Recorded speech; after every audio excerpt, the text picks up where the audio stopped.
welcome again to my YouTube channel. Compliment of the season to you and yours. I hope you're well. I'm glad you could join me again. Today, I'll be concluding the series I started talking to husbands and wives. So I've done husbands part 1 to 3. I've done wives part 1 to 2. This is wives part 3. If you've missed any of those videos, please do check them out on my YouTube channel. So today I'll be looking at some examples in the scriptures and some descriptions of how we should be as wives and how we should be as women. I want to start by talking about the supportive wife. The supportive wife is the wife that matches her husband's weaknesses with her strength. She is the wife that covers her husband's inadequacies and thereby protecting not just her husband, but her home and her marriage. A very good example is seen in 1 Samuel chapter 25. It's a very long story, so I'm not going to read it. I'm sure we're very familiar with the story. It's the story of Abigail and Nabal. Abigail was described as a very intelligent and beautiful woman. Nabal was described as very wealthy, but proud, surly, mean, and foolish. We all know the story how Abigail stepped in and stopped the destruction that would have come upon her entire family because of her husband's foolishness. And this just teaches us that as women, we have nothing to gain by exposing our husband's weaknesses, whatever those weaknesses might be. Everyone has their area of weakness. None of us is perfect. And it's also important that we should avoid looking down on our husbands because of the things that we perceive as weaknesses in them. The truth is, some of the things that we perceive as weaknesses in them might not necessarily be weaknesses. They might be because they're not meeting our expectations, or it might be because we're comparing them with other men. When we put unrealistic expectations on people, then it's like you're setting them up to fail. A very good example of how, as women, we can put unrealistic expectations on our husbands is when, we compare them with our dads. And so the things that you see in your dad that you admire, the qualities that are good, you want them in your husband. The qualities that are not good in your dad that you see, you also want your husband to be good in those areas as well, because you've seen that your dad was weak in those areas. And sometimes that's not just how it works. We can't expect perfection because none of us is perfect. There's a story of a couple that we used to read when we were young. They were on a journey and they got waylaid by armed robbers, and the husband became really afraid. But the woman was very courageous, but she could see that her husband was shaking in his boots. He was really afraid. And then the wife started to say things like, oh, this is how you shake and you defeat all your enemies. This is how you shake and you kill all the people that come your way. And she was just psyching him up and encouraging him and saying things. And in the story, the robbers became afraid because they were like, oh, so this is how this man shakes. We don't know the destruction that's coming upon us. And the robbers left, not realizing that actually this man was shaking in his boots. He was peeing in his pants. He was so afraid. But because the wife was courageous, she picked up courage and saved the situation. It's important that we, as wives, we make ourselves our husband's greatest encourager. Because whether you like it or not, or whether our husbands admit it or not, our opinions of them matters to them more than anybody else's. And so when it is us that is putting expectations on them, we need to be honest with ourselves. You need to sit back and think, are these actually weaknesses, or are these expectations that I've put on my husband that are unrealistic? There's nothing wrong in a woman doing gardening. There's nothing wrong in a woman doing DIY. In the same way that we say that, there's nothing wrong in a man going into the kitchen and cooking. There's nothing wrong in a man cleaning. There's nothing wrong in a man looking after the baby. We are meant to complement each other because none of us is perfect. We all need, as couples, need to learn to harness our strength for the betterment of our home and our marriage. I did a series of video titled Team We. It talked a lot about how husband and wives can work together, harness their strength. So if you missed them, please do check them out on my YouTube channel. Next, I'll be talking about the beautiful woman. And I'll be looking at First Peter chapter 3. So from verse 3 it says, your beauty should not come from outward adornment, such as elaborate hairstyles and the wearing of gold jewelry or fine clothes. Rather, it should be that of your inner self, the unfading beauty of a gentle and quiet spirit, which is of great worth in God's sight. Now, when we're talking about beauty, the world, the way the world describe beauty is quite different from what this verse of scripture is telling us. In terms of the world, the beautiful woman, you're beautiful physically, jewelry, fine clothes, that you look after your appearance, you look good outwardly. And there's absolutely nothing wrong in that. That's not what I'm not trying to say there's anything wrong in that. But the emphasis should be, as women, the emphasis should be inner beauty, the unfading beauty, because that doesn't fade. The outward beauty, no matter how smooth your skin is, how beautiful you are, that beauty is going to fade. But the Bible is talking about the unfading beauty of a gentle and quiet spirit. And that is of great worth in God's sight. So that should be our aspiration. That should be, when we're talking about beauty, that should come to our mind first. It's about not just being, a beautiful looking woman, but being a beautiful person, beautiful inside and out. We should not let our beauty be that of the outward appearance alone. And the converse is also true because some of us give up on our looks when we get married because we think we don't need to impress our husbands anymore, or because we are being hyper spiritual. We give up on our looks. It's also important that we look after ourselves. And now the next bit I'll be talking about is the Proverbs 31 woman. Some people will describe this Proverbs 31 woman as the virtuous woman or the wife of noble character. Now, I've read this chapter many times myself, and I've had a lot of messages on this, which you probably have. And I know that some women absolutely do not like this woman. I mean, when we're talking about superwoman, this woman is a superwoman. She has it all together. Another reason women don't like it is because it's a popular portion of the Bible that, as a church, sometimes we've used to put expectations on women. And it's sometimes made to look like, as a woman, you do everything. And all your husband needs to do is just sit idly at the gate. But we need to remember that the picture of the model wife in this Proverbs chapter 31 does not only apply to wives. This applies to us as the church, as the bride of Christ. So it applies to also men and women, married and unmarried. But today, I want to bring out a few things that we can learn as women so that we don't just dismiss it as, oh, it's unrealistic. You can't be like that. So this woman, as a woman, the first thing we say in verse 10 is that she is of a noble character. It says, a wife of noble character who can find? She is worth far more than rubies. This woman is a good woman. She works hard to build herself up. She works on herself. And that's what we were talking about in that First Peter chapter 3. That it's important that as women, we work to build our inner self.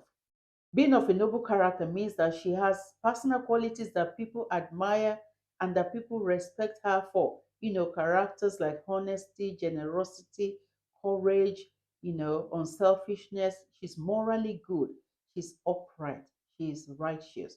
She's the kind of woman that a yes is yes and a no is no. Another thing about this woman is that she is not idle. She is not lazy. She's a hard worker. Like they say, an idle mind is the devil's workshop. The same with idle hands. When we are idle, then it's easy for the devil to find something for us to do. When we're idle is when we start gossiping because we've got no job to do. When we're idle is when we start fighting, unnecessarily. But when we're busy, when we're not lazy, when you're working hard, when you are keeping yourself busy, being productive, we won't have time for all those things. Verse 13 says she selects wool and flax and works with eager hands. She is like the merchant ships, bringing her food from afar. She gets up while it is still night. She provides food for her family and portions for her female servants. She sets about her work vigorously. Her arms are strong for her task. She is clothed with strength and dignity. She can laugh at the days to come. She watches over the affairs of her household and does not eat the bread of idleness. That's something that we need to emulate as women to avoid idleness. How are you watching over your children, watching over your husband? How are you at your own work? The Bible says she set about her work vigorously. How are you at work? What are you like? Are you lazy? Are you the kind of person that if they want something done, they'll be like, don't give it to her? Or are you the person that they'll be like, oh, if you want something done, give it to her? That is the kind of woman that we should be. And that also speaks to our testimonies as Christians. This woman, she's also very careful with her tongue. She speaks with wisdom, and faithful instruction is on her tongue. This is a woman that when she speaks, she has something worthwhile to say. And when she says it kindly as well. There's a lot of power in the words that we speak. And as women, we need to be careful, especially when we're angry, when we're under intense pressure, emotions. We need to be careful how we use our tongue because the power of life and death is in our tongue. She's also very industrious. Verse 16 says she considers a field and buys it. Out of her earnings, she plants a vineyard. She sees that her trading, verse 18, is profitable and her lamp does not go out at night. We can learn skills. Anyone can learn any skill if you put our heart to it. We all don't have to know how to sew and knit, but at least it's important that we're able to sew on a button so that when our child comes and says, "Oh, mom, my button has come off," we won't start saying, "Oh, who is going to do this for me?" Or we condemn the clothes because you can't sew on a button. Everything is on YouTube nowadays, so we have no excuse. Now, if we look at her relationship with her husband, verse 11 says her husband has full confidence in her and lacks nothing of value. Her husband has faith in her. Her husband trusts her without reserve and never has reason to regret it. She's never spiteful. She treats him generously all her life long. The King James Version says she does her good, not harm, all the days of her life. She brings him good. It's important that we are women, we are wives that does our husband good, that bring him good. It should be that they have complete confidence. They can you she can he can rely on you. He knows that I can depend on my wife, I can rely on her. That is the kind of wife that we should be. We should not be spiteful. We should be wives that treat our husbands generously. If a man does not have peace at home, he will look for escape routes. And it's true, even Christian men, they may, that's when they may start staying late at work, or they start to volunteer themselves for every event in church, or they go to church and they're talking to everybody because they don't want to come back home. So it's important that we are that woman that gives our husband peace at home so that the home can be a heaven that is looking forward to coming back to. Verse 23 says, her husband is respected at the city gate, where he takes his seat among the elders of the land. Her husband is greatly respected, and it's because of her. So she's not a wife that brings him disgrace. And to me, it must mean that she respects her husband too. Because as wives, sometimes we don't realize that if we don't respect our husbands, other people will not respect them. We know, I mean, like they say, familiarity brings contempt. Yes. Yes, he snores. Yes, he drools when he sleeps. So many other weaknesses and things that we can see, but we should not let familiarity bring contempt of our husbands in our heart or in our attitude or in the things that we do. The other men that we see outside that we respect, that boss, that pastor, it's just because you're not privy to their own weaknesses. You're not privy to the secrets that they have because you're not married to them. So, because we're married to our husbands and we're privy to their weaknesses and all these things, it should not bring contempt in our relationship with them. This is also a woman that does not hold her husband completely responsible for her happiness.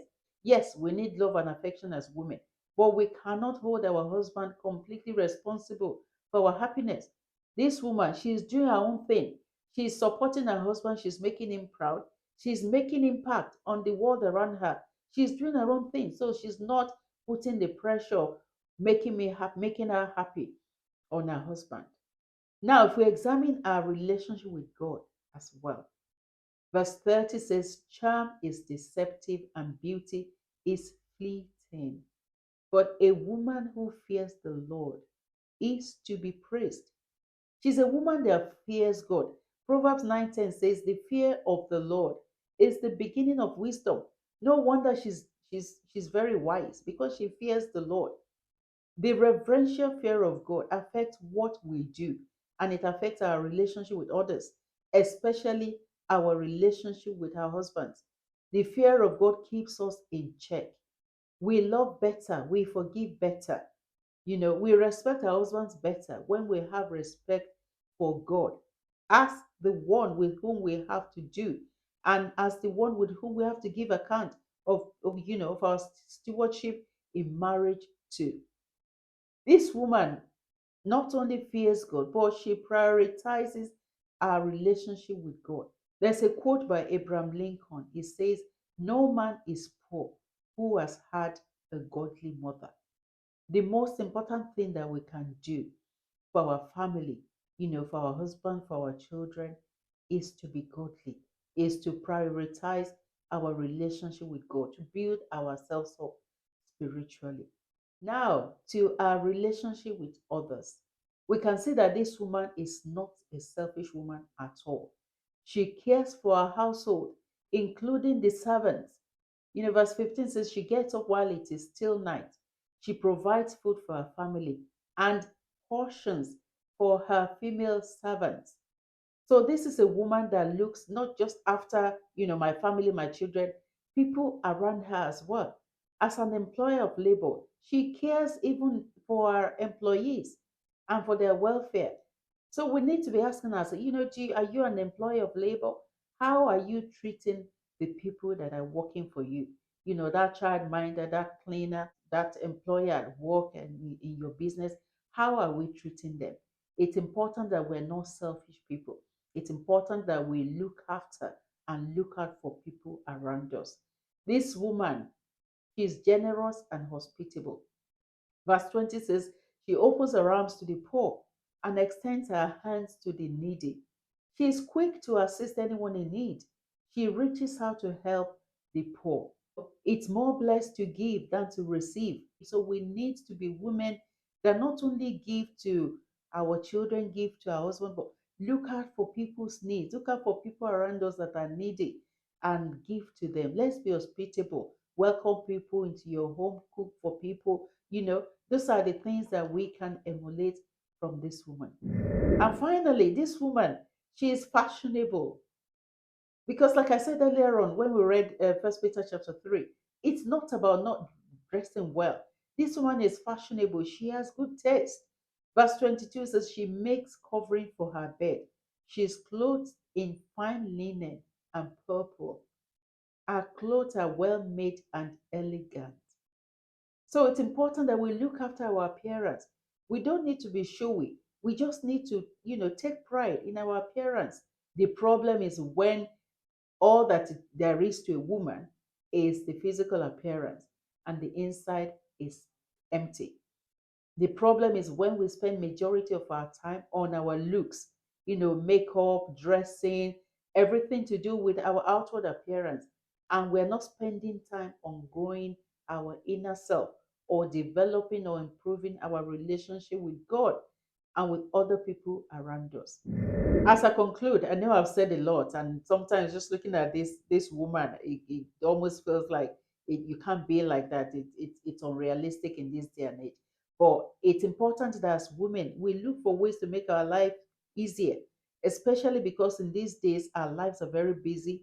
We live a very fast life, and it might not be, like in those days where women are at home and they have the time to do all these things I've been talking about. But we need to find ways to make our lives easier. Who says you need to iron your beddings? Maybe because you're used to ironing your beddings because your mom ironed her beddings. But you're still going to sleep on your beddings and it will still be rumpled anyway. So it's about prioritizing the things that we need to spend our energy on and the things that we don't need to spend our energy on. If cooking is more of your responsibility, like it is in most homes, it's important that we find a way to make it easy as well. There are some foods that they freeze very well, so you can batch cook. Instead of cooking one meal, you can cook two, 3 meals and freeze the rest for another time so that you don't have to cook all the time. Invest in gadgets that make cooking easier. Honestly, I don't know how I've managed without an air fryer for a very long time. You can buy pressure cooker, slow cooker, invest money, in gadgets that will make your life easier, food cutter and all that. You can get the kids to do some of the chores as well. It's also a way of training them, show them how to cook, show them how to do the dishes, so show them how to load the dishwasher, show them how to use the hoover, and try to make your life easier as well, and learn to say no, because saying no can be freeing. People will want you to do things and all that, and sometimes just saying no, all you need is a two-letter word, no, and then we can relieve ourselves of unnecessary stress. As I conclude, while I was looking for acronyms that have been used for wives, I saw one that says without information, fighting everywhere. Another one says worries invited forever. Another one says washing, ironing, food, entertainment. And then this one says wonderful, intelligent, fabulous, exquisite. That is the kind of wife that we want to be. We are not just women that are just good for washing, ironing, food and entertainment. We are not meant to be worries in the lives of our husbands. We are not meant to be nagging women. God has called us to be wonderful, intelligent, fabulous and exquisite women. Proverbs 31:28 says of the virtuous woman that her children respect and bless her. Our husband joins in with words of praise. Many women have done wonderful things, but you've outclassed them all. We can be that woman that our husband is so proud of and our children rises to call blessed. Thank you so much for joining me. Remember, like I always say, marriage is to be enjoyed, not to be endured. See you in my next video. God bless.